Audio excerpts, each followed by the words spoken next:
예쁜 인테리어라고 하면 가구의 선택, 컬러 코디 등 다양한 포인트가 있습니다. 그 중에서도 식물은 인테리어의 눈길을 끄는 중요한 항목이라고 할 수 있습니다. 하지만 원룸 등 공간이 한정되어 있는 곳에선 식물을 키우는 게 힘든 것도 사실인데요. 이번에는 좁은 공간에서도 비교적 쉽게 키울 수 있는 식물들의 종류와 식물을 놓는 포인트까지 소개해 보도록 하겠습니다. 하지만 그 전에 인테리어를 위해 식물을 선택할 때 집의 환경과 자신의 라이프 스타일에 맞는 식물을 선택하는 것이 중요합니다. 식물의 외형만 보고 선택해버리면 곧 시들어버리고 죽는 일이 발생할 수 있으니 식물을 키우기 전에 체크해야 할 포인트를 알아보도록 하겠습니다. 첫 번째로는 우선 일조량을 체크해야 하는데 실내까지 햇빛이 충분히 들어오는지 확인해야 합니다. 식물에 따라 낮에 충분한 햇빛을 받아야 하는 것이 있는가 하면 반대로 그늘에서도 잘 자라는 식물이 있기 때문이죠. 식물을 구입하기 전에 어떤 환경에서 잘 자라는지 꼭 확인해 보시길 바랍니다. 두 번째로 급수도 중요한 체크 포인트 중 하나입니다. 불규칙한 생활을 하고 있는 분이나 바쁜 분들은 매일 빠뜨리지 않고 물을 준다는 것이 힘들 수 있기 때문이죠. 그런 경우에는 물을 자주 주지 않아도 되는 다육식물, 선인장, 에어 플랜트 등을 선택하는 것이 좋습니다. 반대로 매일 물도 줄 수 있고 식물을 보고 싶은 분이라면 허브같이 정기적으로 손이 많이 가는 식물을 추천합니다. 세 번째로는 청소의 용이성입니다. 많은 분들이 식물의 청소를 많이 간과하는 분들도 계신데 고무나무같이 잎이 커다랗고 광택이 있는 식물은 먼지나 얼룩이 눈에 띄기 쉬워 잎을 자주 닦아주는 게 좋습니다. 만약 자신이 청소를 자주 못할 것 같다면 잎이 광택이 없거나 가시로 되어 있는 선인장, 다육식물 같은 것을 추천드리고 싶습니다. 지금까지 식물을 선택할 때 알아야 할 포인트를 살펴보았다면 어떤 식물이 키우기 좋은지 알아보도록 하겠습니다. 우선 휘카스 움베르타입니다. 뽕나무과 식물은 먼지가 잘 띈다고 말씀드렸지만 실은 어떤 환경에서도 잘 자란다는 것이 큰 장점인 식물입니다. 물론 청소를 자주 하는 분이라면 이국적인 분위기를 만들어주는 휘카스 움베르타를 추천합니다.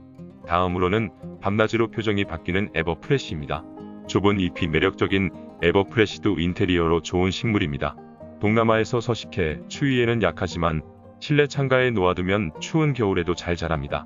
다만 일조량이 좋지 않은 곳에서는 시들어버릴 수 있으므로 조심해야 합니다. 낮에는 잎이 열리고 어두운 밤에는 잎을 닫아 밤낮으로 다른 얼굴을 보여주는 사랑스러운 식물이라고 할 수 있습니다.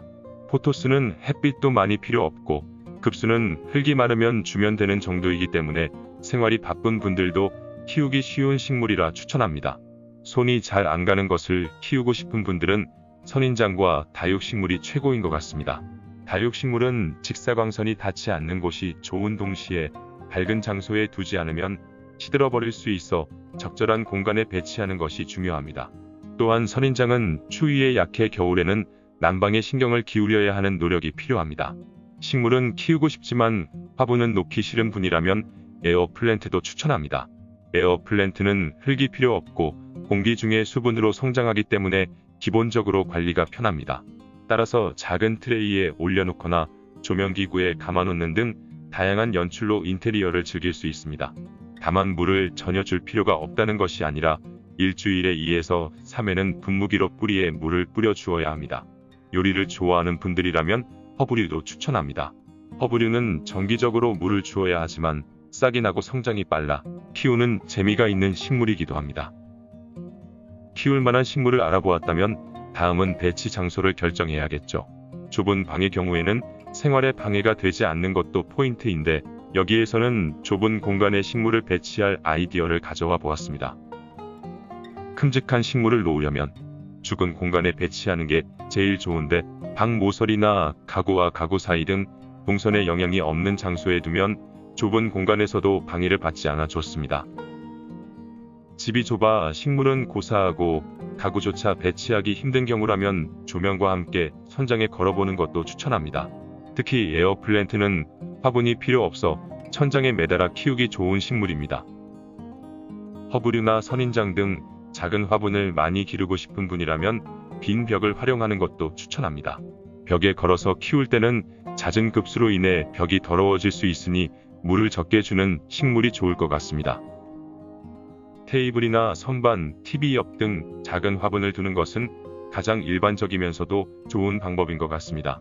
다만 다른 소품들과 함께 배치할 땐 라인을 잘 맞춰 배치해야 깔끔하게 보일 수 있습니다. 식물을 키울 때 분무기나 모종삽같이 원예 용품들이 필요합니다. 좁은 방의 경우 이런 보관 장소를 찾는 것도 힘들 수 있는데 이럴 때 그냥 같이 방치하는 것도 좋은 방법일 수 있습니다. 특히 예쁜 디자인의 용품과 함께 놓는다면 인테리어로서도 보기 좋을 것 같습니다. 좁은 방이라면 생활에 필요한 것만 배치해야 한다고 생각할 수 있지만 작은 식물이라도 하나 배치하면 더욱 세련되게 꾸밀 수 있습니다. 또한 식물을 키우면서 일상의 성장과 변화를 볼 수 있어 혼자 지내더라도 외로움을 달래줄 수도 있으니 자신의 라이프 스타일에 맞는 식물을 선택하여 인테리어를 해보시길 바랍니다. 그럼 이상으로 식물을 선택할 때 알아야 할 포인트와 추천 식물, 그리고 배치 아이디어를 마치도록 하겠습니다.